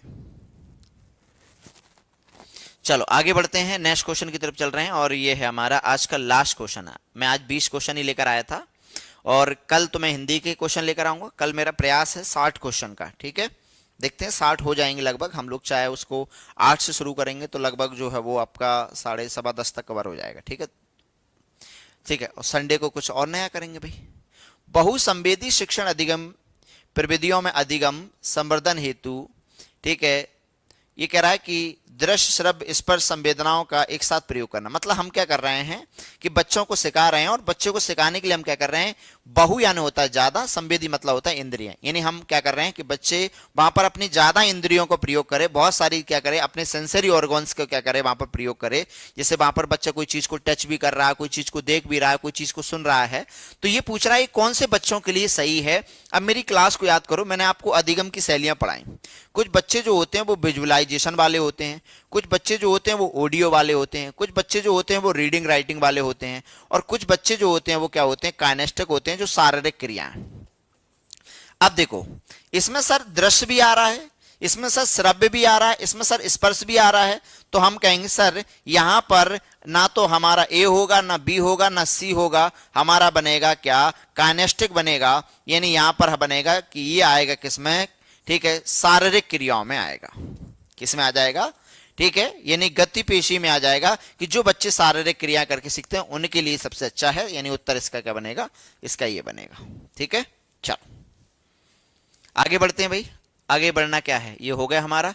और इस पर देखो, अगर आप लोग गलती कर रहे हैं, इस बैच को नहीं ज्वाइन कर रहे हैं, ठीक है, इसमें एक तो हमने 49 रुपए में टेस्ट सीरीज लॉन्च कर दी है। जी हाँ, टेस्ट सीरीज हमने लॉन्च किया 49 रुपए में, जिसमें 15 सेट मिल रहे हैं। ठीक है, बढ़िया से 150 मिनट आपको मिलेंगे सॉल्व करने के लिए, 150 क्वेश्चन होंगे। ठीक है, इससे आप अपने टाइम का मैनेजमेंट कर पाएंगे कि सर मैं कर पा रहा हूं कि नहीं कर पा रहा हूं। क्योंकि मैंने जहां सीटेट में जो प्रॉब्लम जो देखी है वो देखी है कि लोग टाइम का मैनेजमेंट नहीं कर पाते। किसी का मैथ खत्म हो रहा है 40 मिनट में, 50 मिनट में, होना चाहिए था 30 मिनट में। बाल विकास खत्म होना चाहिए 20-25 मिनट में, कोई खत्म कर रहा है 40 मिनट में। ये टाइम का जो मैनेजमेंट आप सीखेंगे वो आप आइएगा एडी लाइव एप्लीकेशन पर। इसमें आप क्या करेंगे, टेस्ट पास में जाएंगे। किस में जाएंगे, टेस्ट पास, ऊपर ही देखा होगा, उसमें जाकर आप क्या जाएंगे, फिर आप टीचिंग एग्जाम में जाएंगे। टीचिंग एग्जाम में जाएंगे, टीचिंग एग्जाम करके है, इसमें एक फोल्डर है, उसी में आएगा। इसके बाद आप लोग उसमें सीटेड में चले जाइएगा, सीटेड में फिर आप ये देख लेना, आपका पेपर 1 है, पेपर 2 है, ठीक, एसएसटी है, मैथ है, जौन सा आप लेना है ले लीजिएगा, मात्र 49 रुपए में। इससे ये ज्वाइन जरूर कर लीजिएगा। ठीक है, अच्छा, इसके बाद आप चाहते हैं कि सर मुझे एप्लीकेशन पे थ्योरी पढ़ना है, क्योंकि ठीक है मैं अक्सर जो है वो थ्योरी में गलती करता हूं, मेरा 1 या 2 नंबर से रुक रहा है सीटेट। ये जो छोटी छोटी सी गलतियों की वजह से आपका सीटेट रुक रहा है, इसके लिए मैं फिर कहूंगा आप कॉन्सेप्ट अच्छे से कर लो। ठीक है, और मैं बहुत लिमिटेड क्लास में पढ़ाया, मैं ज्यादा नहीं पढ़ाता, डिटेल नहीं पढ़ाता कि आपको 50 क्लास में मैंने, ठीक है, ये करवा रहा हूं, नहीं। मैंने लगभग जो है वो 13 क्लास में, आप विश्वास नहीं करोगे, 13 क्लास में मैंने बाल विकास पढ़ाया है, 15 नंबर का जो आएगा आपका। ठीक है, 2 क्लास में मैं आपको समावेशी शिक्षा पढ़ाऊंगा। मोस्ट इंपोर्टेंट जो एग्जाम के लिए जरूरी है वो चीजें। ठीक है, पूरा रामायण पढ़ने की कोई जरूरत नहीं है। और लगभग 5 क्लास में जो है वो मैं आपको पेडागोजी पढ़ाऊंगा, मतलब 13, 15, 20 क्लास में मैं आपको ये पूरा कराऊंगा। इसके बाद मैं आपका फिर सब्जेक्ट पेडागोजी पढ़ाऊंगा मैं। ठीक है, 5 से 6 क्लास में आपको हिंदी पेडागोजी कराऊंगा। ठीक है, उतने ही में आपको मैं मैथ पेडागोजी, ईवीएस पेडागोजी, ठीक है, संस्कृत पेडागोजी, ये मैं आपको कवर कराऊंगा। इसकी फीस हमने बहुत लिमिटेड रखी है, मात्र 199 रुपए। जी हाँ, ठीक है, बहुत, ठीक है, आपको विश्वास नहीं होगा, इतनी कम फीस में इतनी चीजें आप मिल रही हैं, और बहुत सारी पीडीएफ आपको मिल रही हैं, बहुत सारे क्वेश्चन आपको वहां पर सॉल्व करने को मिल रहे हैं।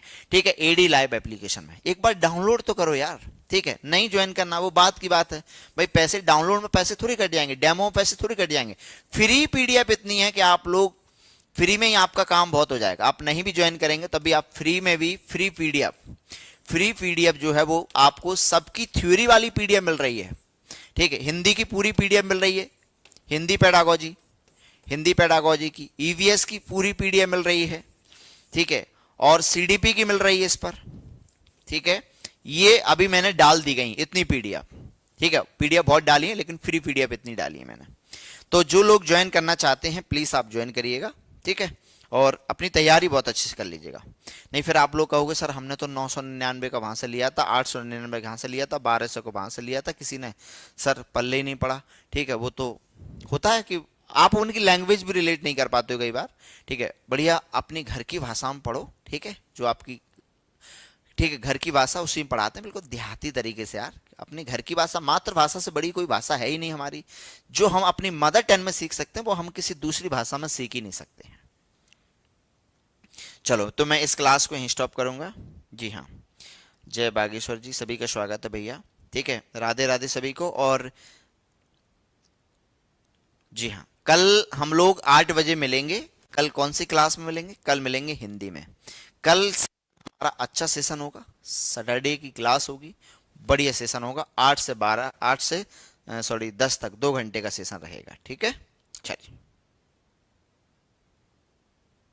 हाँ बिल्कुल, मोहब्बत तारीफ करें सर, 100 रुपये मंथ पड़ेगा, बिल्कुल सही बात है, 100 रुपये मोबाइल का रिचार्ज कराने जाओगे, ठीक है, जियो का 209 रुपये का पड़ता है, वो भी कितने 1 GB डाटा मिलता है और 22 दिन का पैकेज है वो, ठीक है, 209 रुपये का।